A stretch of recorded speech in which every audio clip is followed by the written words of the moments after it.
Oh yeah. What is that? Let's move on to the ongoing Penn State head coaching search. This is difficult for me, Cole, as I am hosting this, and I am also a Penn State grad. I host State of State, a Penn State football show, wherever you get your podcast. So, what I'd like to do here is I'd like you to be my therapist for a little Sure. while, and we can just work through this as friends and emotionally explore what is a very complicated time. All right, bud. What you feeling right now? What's on your mind? I feel sad, and Mm. I feel like Penn State lost the breakup. I feel like we broke up with someone who we felt like we had a good thing with, but not a great thing or an elite thing with. And that person went off and found the girl next door, just a great girl. And we're sitting here thinking that we're going to attract Margot Robbie or Sydney Sweeney. And we called all those people, and they just they didn't really show that much interest, or we went after them, or they got new boyfriends or more exciting opportunities to take vacations with their existing boyfriends. It's just kind of frustrating, and I feel like we probably didn't really have a plan when we fired James Franklin. I feel like there was a plan, and that new girl resided in Lincoln, Nebraska, but used to be like right next door to us. And then you talk to him and realize, okay, maybe this isn't right for us. You had to really kick the tires on that. And I just feel like we're really, really struggling right now. And I need a hug. I feel you, dude. Can I give you my observations Oh, as your please, therapist? please. As your Yeah. therapist? That's not at all what happened in the slightest. You know what happened is that you cheated on James Franklin in a false state. So basically, when you went to court, she got the house, she got the dogs, she Mm, got the kids. You signed no prenup, so she got almost all your money. yeah. And now you're living in this crappy one bedroom condo apartment that is very much next to a gas station that is not a nice place to go hang around in. Because if you decided one night to, make a phone call to, oh, I don't know, Kirk Signetti, hey, did you hear about Matt Rule? Mm. That old flame of yours that you always thought she was the one, and then it's clear as day she wasn't. She gained a few pounds, but when you close your eyes, you saw her still as that fine thing from 1984. I mean, like, come on, man, like, get back to the good old days with Joe Power on the show, and the legacy that was tarnished because of somebody else that was involved in that system. So James Franklin now is stealing all of your recruits. You are currently 136 in the country in recruiting. Uh-huh. You have no direction at head coach. And the names that we constantly see be brought up, well, they either were paid a lot of money to go stay at their school, or you didn't like something about them, so you let them head on over to the West Coast and now join forces with UCLA. Or you waited too long because you didn't think of them as a first choice front runner, and so now they're headed down to South Florida, but not to Miami and not to Tallahassee, but to a program that's in the American Conference that 2 years from now will once again have to be in a coaching search because he will probably stay in that state and be the head coach somewhere in that vicinity. So, I mean, I hope that she was worth it, bud. I really do, Pat Kraft and Penn State. I really do. Now, the question is, I think you've gone through enough pain. I think you've gone through You think? I think you've gone through enough pain. I think that you've learned your lesson that sometimes the grass is not always greener, despite going 10-2 every single year. Sometimes that's just the case. You got to get back out there. You got to pick yourself by the bootstraps and say, listen, she's happy. She's out in Blacksburg. She met a great guy. Took the kids. I'm never going to see them again. Took my dog, my 5-star recruit. And not Lane Kiffin. He left his dog. Lane didn't even take the dog. He left his dog, but they took mine, and it was 4 or 5 stars. You got to put yourself back out there. Here's the problem. Terry's not the answer. Terry was a rebound that you hooked up with one night, and because of she felt really sorry for you, and she's going through some stuff herself. Terry's not the answer, and you're not getting Brian Hartline. So this is where you got to go ahead and call up somebody a little bit more stable. And I'll be completely honest with you, brother. This is where you have to go ahead and be willing to humble yourself to the chick that got a glow up after high school and now is crushing it in her industry. And you got to admit, listen, I had a good thing. I lost myself, but she still sees value in you. And that's Matt Campbell. And that's where you say, what's it going to take to get you out of Ames and into State College? Because that's the only way that you walk away a winner in this whole thing. It's very similar, in my opinion, with John Summerall. Like, John Summerall, I think, is an exceptional hire at the end of the day for Florida. The way you got here was really messy, and it was really disturbing and really messed up, but you were able to salvage it. That's what you can do if you go make a hire and bring him back, Campbell.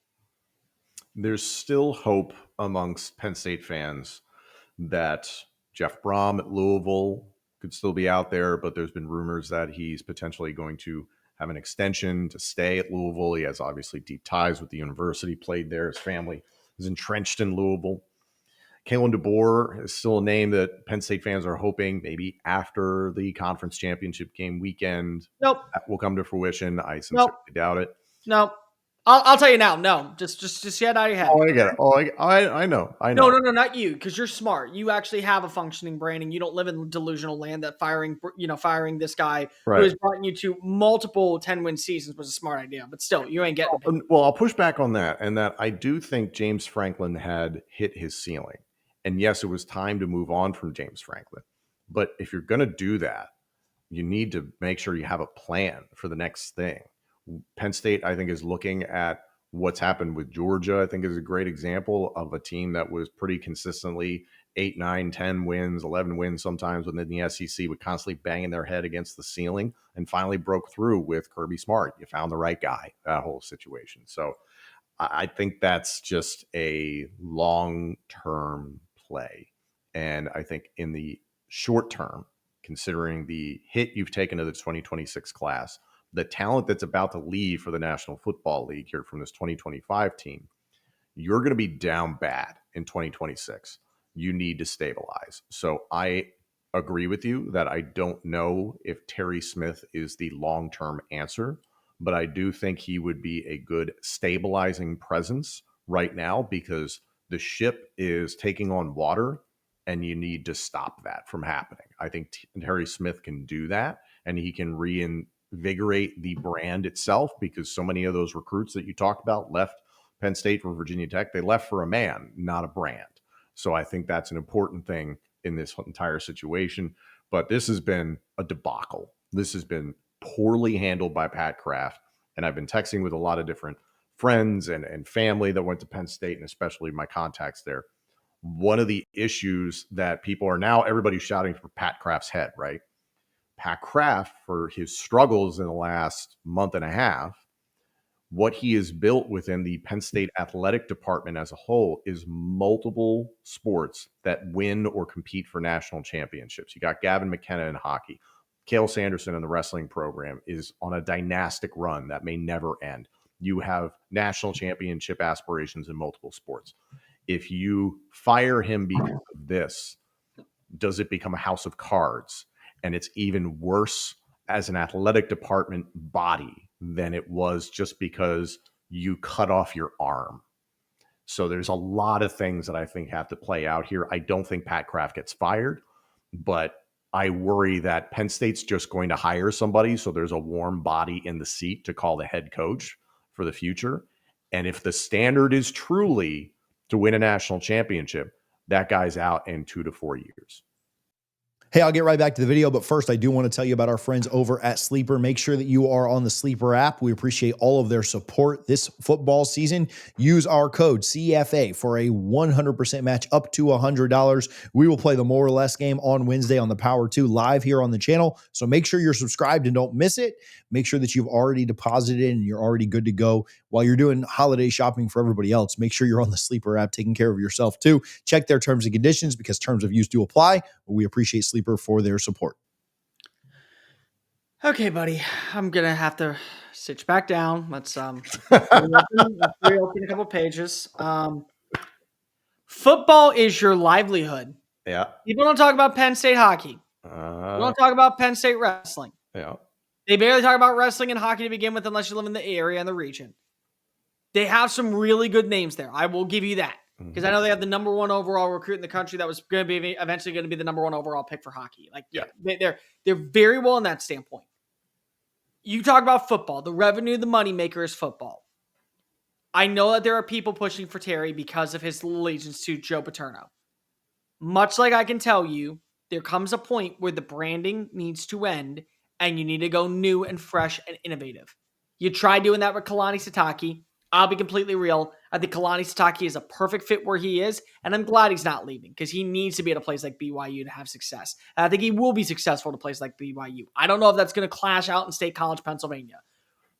But you need to be able to get somebody who has been here before, who has fought before for certain priorities, and has made it clear that being in this position is only going to lead to more consistent results, even if you have to take one step back. Matt Campbell is the only answer to where I feel like that you're winning this deal.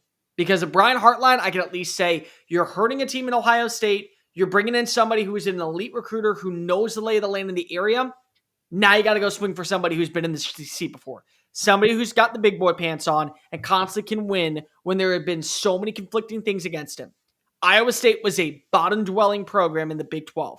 He is responsible for some of the best years and the best run of Cyclones football. You got to land a fish that is presentable enough to be at a place like Ohio, like Penn State.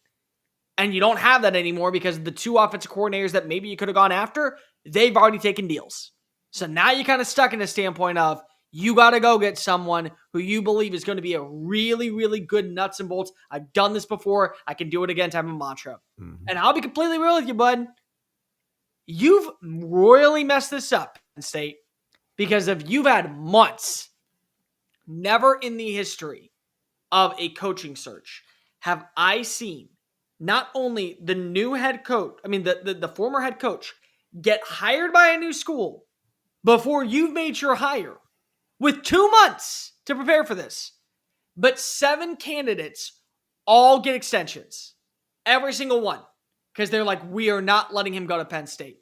And better yet, every single one has looked at Penn State and go, no, I'll just stay here and take my money.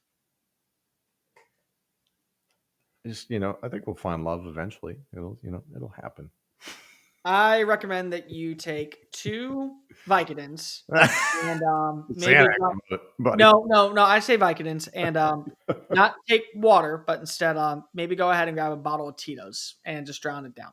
I got it. There you go. I'm very proud of you. We'll meet next.